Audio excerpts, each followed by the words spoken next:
പ്രഭാഷണമെന്ന് പറയുന്നത് ഒരു ഉത്തേജന പ്രഭാഷണമായി മാറിയിരിക്കുന്നു.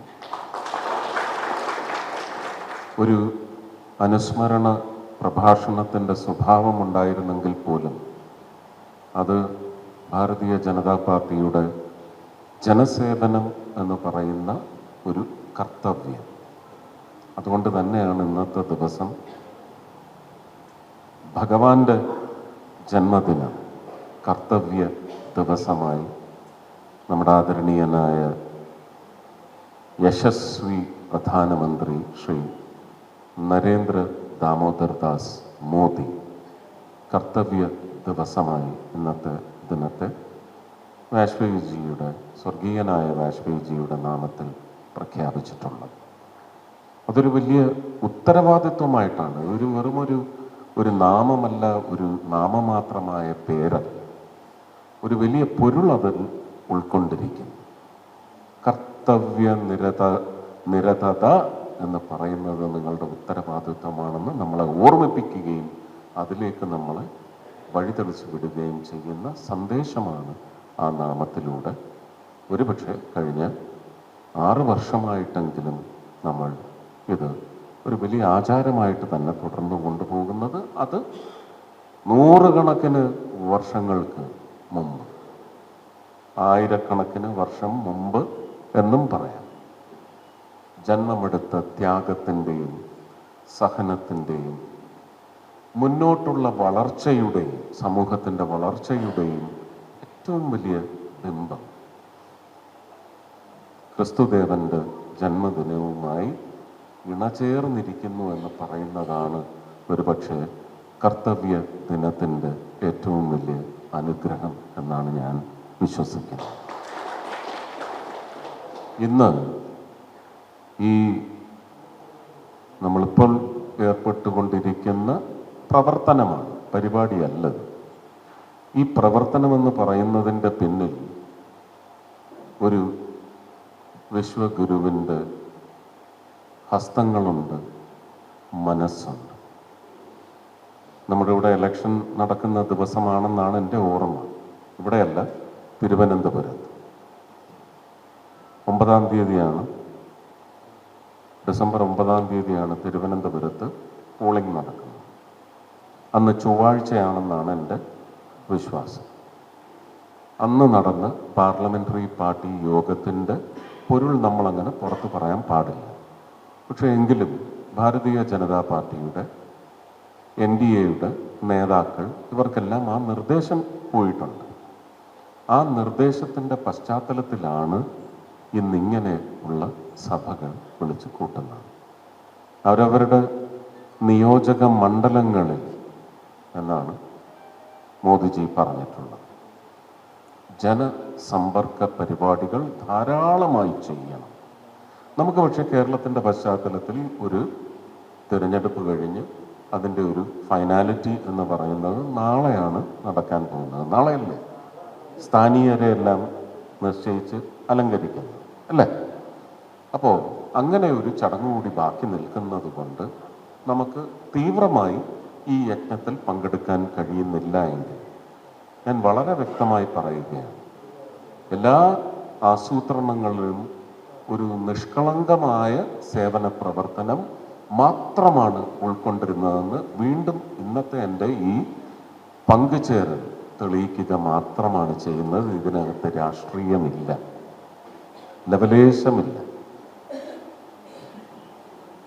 തൃശ്ശൂർ സിറ്റി മണ്ഡലത്തിൽ പല തിരഞ്ഞെടുക്കപ്പെട്ട തോൽവിയടങ്ങ് എന്ന് ഞാൻ പറയില്ല. ഈ തോൽവി ഒരു ചവിട്ടുപടിയാക്കി അടുത്ത വിജയത്തിലേക്ക് കുതിക്കാൻ നിൽക്കുന്ന ഒരുപക്ഷെ കീഴ്പ്പെട്ടുപോയ സ്ഥാനാർത്ഥികൾ അടക്കം വിളിച്ച് പറഞ്ഞത്, ഞങ്ങളെ ആരും അറിയുന്നില്ല, ഞങ്ങൾ തങ്ങളിൽ അറിയുന്നില്ല. ഇതൊരു അവലോകനമാണ്. പ്രഭാരി ഇത് കൃത്യമായി മനസ്സിലാക്കേണ്ട കാര്യമാണ്. അല്ലാതെ ഔട്ട്റീച്ച് തകർന്നുപോയി അങ്ങനെ ഒരു സംഭവമൊന്നുമില്ല. ഔട്ട്റീച്ച് എന്ന് പറയുന്നത് ഞാൻ ആദ്യം തന്നെ പറഞ്ഞു, ഏതാണ്ട് ഇലക്ഷൻ പ്രഖ്യാപിക്കുന്നതിന് 7-8 ദിവസം മുമ്പ് രാമനിലയത്തിൽ നിന്ന് പുറത്തു വരുമ്പോൾ ഒരു നല്ല വലിയ മാധ്യമ സംഘം ചോദിച്ചു, തൃശ്ശൂർ എന്താ കാണുന്നത്? ജസ്റ്റിൻ എൻ്റെ അടുത്ത് നിൽക്കൊണ്ട് ഞാൻ അദ്ദേഹത്തെ കൈ ചൂണ്ടി പറഞ്ഞു, ഇവർ നല്ല സ്ഥാനാർത്ഥികളെ നൽകിയാൽ കോർപ്പറേഷൻ പിടിച്ചടക്കാനുള്ള അവസ്ഥ ജനങ്ങളുടെ മനസ്സിലുണ്ട്. ആരാണ് നല്ല സ്ഥാനാർത്ഥി? കാരണം അടിത്തട്ട് തെരഞ്ഞെടുപ്പാണ് നടക്കുന്നത്. ഒരു വീട്ടിലെ അംഗങ്ങൾക്ക് ഒരു വ്യക്തിയിൽ വിശ്വാസം അർപ്പിക്കാൻ കഴിയുന്ന പശ്ചാത്തലമുള്ള ഒരു വ്യക്തിയാണ് യഥാർത്ഥ നല്ല സ്ഥാനാർത്ഥി. ഇംപ്രസ് ചെയ്യാൻ സാധിക്കണം, വേണം. നരേന്ദ്രമോദി ഇംപ്രസ് ചെയ്താണ് നേടിക്കൊണ്ടിരിക്കുന്നത്, വളർന്നുകൊണ്ടിരിക്കുന്നത്. ഇംപ്രസ് ചെയ്യണം. അതിനകത്ത് പക്ഷേ അദ്ദേഹത്തെ നിരന്തരം ഹാക്ക് ചെയ്യാൻ ശ്രമിച്ചുകൊണ്ടിരിക്കുന്ന ഒരു വർഗത്തിൻ്റെ ശ്രമം, അത് നമ്മൾ ഒരിക്കലും കാണുക പോലും അരുത്, അവരെ കേൾക്കുക പോലും അരുത്. മോദിജി പറയുന്നത് പോലെ ഈ കാതിലൂടെ കയറ്റി ഈ കാതിലൂടെ കളയുക ഇല്ല. അദ്ദേഹം പറയുന്നത് ഈ കാത് കടക്കാൻ അനുവദിക്കരുത്. നിങ്ങൾ നിങ്ങളുടെ കർത്തവ്യത്തിൽ ഫോക്കസ് ചെയ്യൂ, നിങ്ങളുടെ ഉത്തരവാദിത്വങ്ങൾ ഫോക്കസ് ചെയ്യൂ. अपना फोकस अपने जो जिम्मेदारी है, दायित्व है, उस पर फोकस डालने का। बाकी सब भूल जाओ, और अगर आएगा तो भी फेंक देना, ദൂരെ എറിഞ്ഞു കളയൂ. ഡസ്റ്റ്ബിന്നിൽ പോലും എറിയരുത്, ദൂരേക്ക് എറിഞ്ഞു കളയൂ. നിങ്ങളുടെ കർത്തവ്യം, നിങ്ങളുടെ ഉത്തരവാദിത്വം ജനസേവനം മാത്രമാണ്. We are not here to rule. We are only steering the country into the flow of the world towards progress, development.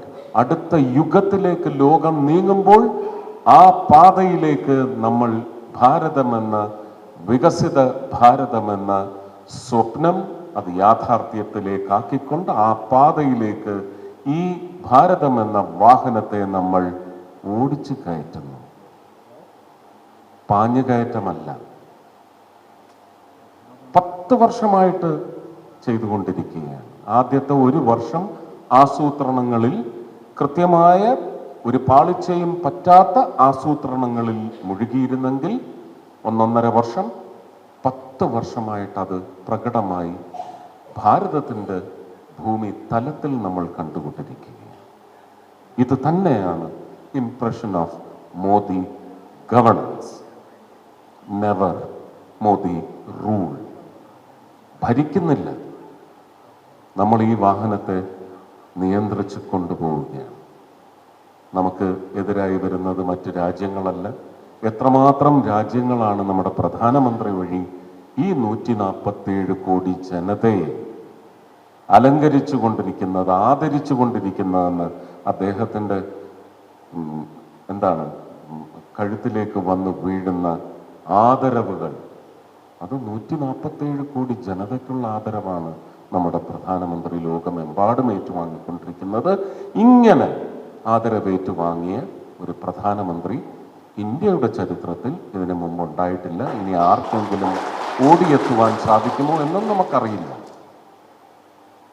147 കോടി ജനതയെന്ന് പറയുമ്പോഴും ഭാരതീയ ജനതാ പാർട്ടിക്ക് അത് അടൽ ബിഹാരി വാജ്പേയി എന്ന് പറയുന്ന സ്വർഗീയനായ നമ്മുടെ വാജ്പേയിജിക്ക് കൂടി കിട്ടുന്ന വലിയ ആദരവായിട്ടാണ് മോദിജി അത് ഏറ്റുവാങ്ങിക്കൊണ്ടിരിക്കുന്നത്. ഒന്നും എനിക്കല്ല, നമുക്കാണ് എന്ന് പറയുന്ന വിശാലമായ ക്രിസ്തുദേവന്റെ ഒന്നും എനിക്കല്ല നിങ്ങൾക്ക് വേണ്ടിയാണ് എന്ന് പറയുന്ന തത്വത്തോട് യോജിച്ച് നിൽക്കുന്ന, ചേർന്ന് നിൽക്കുന്ന, അലിഞ്ഞ് ചേർന്നിരിക്കുന്ന ആ വിശാലമായ കാഴ്ചപ്പാട് മാത്രമാണ് നമ്മൾ കണ്ടുകൊണ്ടിരിക്കുന്നത്. ഒന്നും മോദിജി അദ്ദേഹത്തിൻ്റെത് എന്ന് പറഞ്ഞ് സ്വീകരിച്ചിട്ടേയില്ല. എല്ലാം ഭാരതീയ ജനതയുടേതാണ്. അത് ഭാരതീയ ജനതാ പാർട്ടിയുടെ സമുന്നതൻ അല്ലെങ്കിൽ ഉന്നതരിൽ ഉന്നതനായ ഒരു നേതാവ് വഴി ഭാരതീയ ജനതാ പാർട്ടിക്ക് ആ അനുഗ്രഹവും തിളക്കവും അതിൻ്റെ വർണ്ണ ശബളിമയും എല്ലാം വന്ന് ചേരുന്നു എന്നുള്ളത് നിങ്ങൾ ഓരോരുത്തരും ഈ ഒരു ഒഴുക്കിൽ വന്ന് ചേർന്നിട്ടുണ്ടെങ്കിൽ, ഇതൊരു വലിയ ഒഴുക്കായി മാറ്റുന്നുണ്ടെങ്കിൽ നിങ്ങളുടെ എല്ലാം ജീവിതങ്ങൾ അനുഗ്രഹീതമായി എന്ന് മാത്രം ഭഗവാനോട് നന്ദി പറഞ്ഞുകൊണ്ട് ഓർത്തുകൊണ്ടേയിരിക്കണം. We will never rule, we will only govern. അപ്പോ തങ്ങളിൽ അറിയുന്നില്ല പലരും. ആ പലരും ആരാണെന്നൊന്നും ഞാൻ പറയുന്നില്ല, കാരണം ഇത് അവലോകനമല്ല, എൻ്റെ അടുത്ത് എത്തിയ ഒരു അഭിപ്രായ പ്രകടനമാണ്.